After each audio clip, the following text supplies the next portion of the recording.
to Diecash Cars. So today I wanted to review the Toyota carculture set from 2021. This started to hit our retail stores around the middle of January.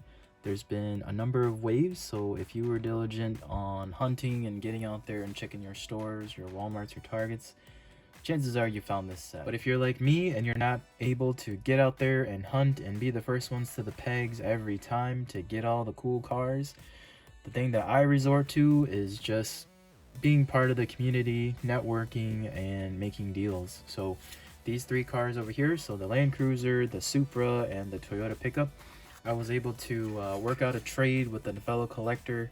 I had 12 of these laying around, and he's a pretty big customizer, so I was able to ship him a whole case of 12 of these for these three here. And then these two here, really funny story. I had a buddy here pretty close to town, and he gave me a tip saying that the local tractor supply store, of all places, right, actually had these. And the most interesting thing was that they were sitting in the clearance section for $2.75 a piece. So as soon as I got that note, I rushed over, was able to find these two along with an additional Land Cruiser, which I left back on the pegs.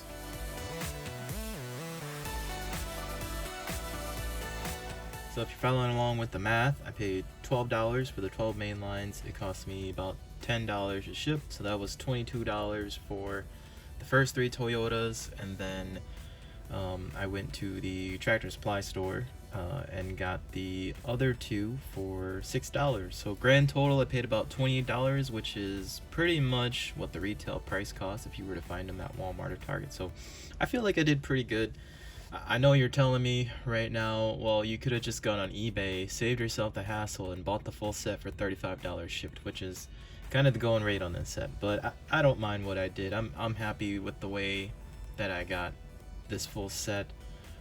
You know, it was just nice to be able to help out a fellow collector, get a bunch of Beller gassers for his customs. Jumping into the review, we'll start with the Toyota Supra, which I would say is arguably the most wanted car out of the set.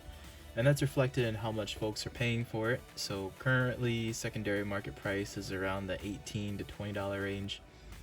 I do anticipate the price to go up. If you think about the past Supra premium releases, so going back to the Boulevard release in red, and then also the Fast and Furious diorama set, those cars being sold individually right now are around the $30 to $35 range. So I think this white Supra is definitely going to follow suit. My one issue with this release, so I'm really happy that they released it in the pearl white, just to differentiate it from the gloss white Fast and Furious versions, is that they never get the spoiler right. So they're always color matching it to the rest of the body. So here's the Fast and Furious diorama set. So again, you can see the spoiler is body matched to the orange color. But if you look at the card art, the spoiler is supposed to be an aluminum wing, which should be silver. So the only time they've ever gotten this right was in one of the earlier releases for Fast and Furious, where the spoiler is painted silver. So I don't know why they went away from that. I don't know if it's a processing issue on Hot Wheels and Mattel's end, but I'm hoping in future releases they're able to correct that. Moving on to the Toyota 2000 GT. So this is a cast that I think just doesn't get the attention and the recognition that it deserves. So I don't know if everybody knows this, but this car is pretty rare. So there's only 350 of them in existence. I think here in the US there's only like 50 or 60 of them.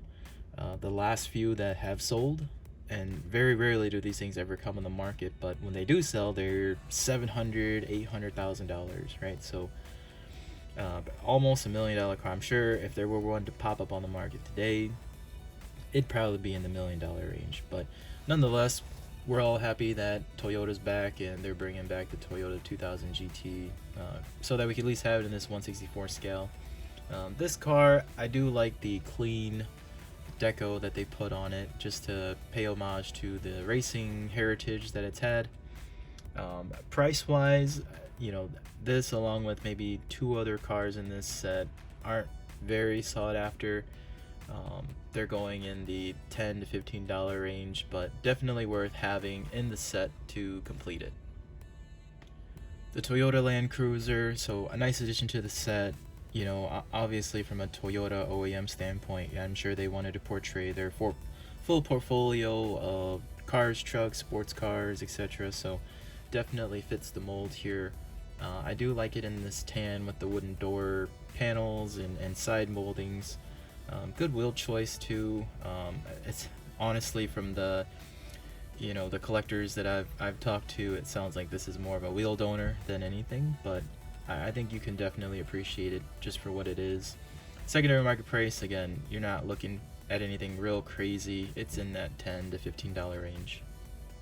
The Toyota pickup truck, so no surprise here. This is a super popular cast even prior to Toyota coming back into the Hot Wheels lineup. So be on alert, because I feel like Hot Wheels is going to reproduce this casting over and over to feed the collectors that really look for this cast.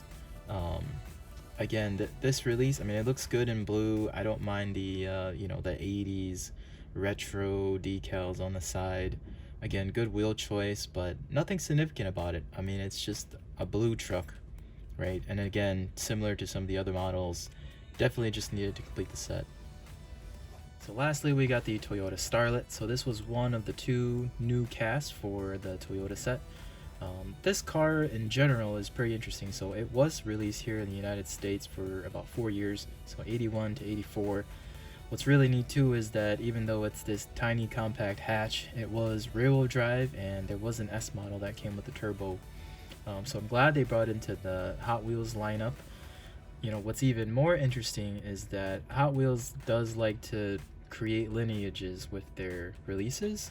And if you think about the modern day version of this car, it would be the Toyota Yaris. So I know Toyota just released the GR version of the Yaris in Japan, which is a crazy rally bred 265 horsepower i3, which unfortunately isn't coming to the States, but hopefully what they're thinking is they'll bring this lineage to the Hot Wheel lineup all the way through to the Yaris GR. So fingers crossed, I hope that's what their plan is. Alright, a little bonus footage for you guys. So I was pretty happy. I actually walked into Target a couple of days ago.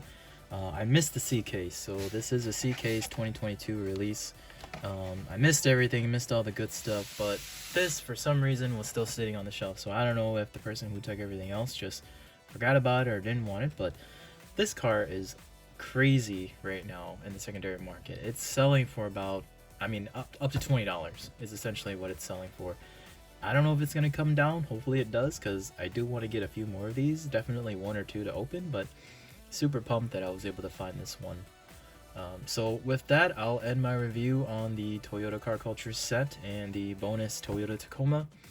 Really happy to have all these cars in my set. Hopefully you guys all found them too. So like and subscribe, and I'll check you guys next time on Diecash Cars.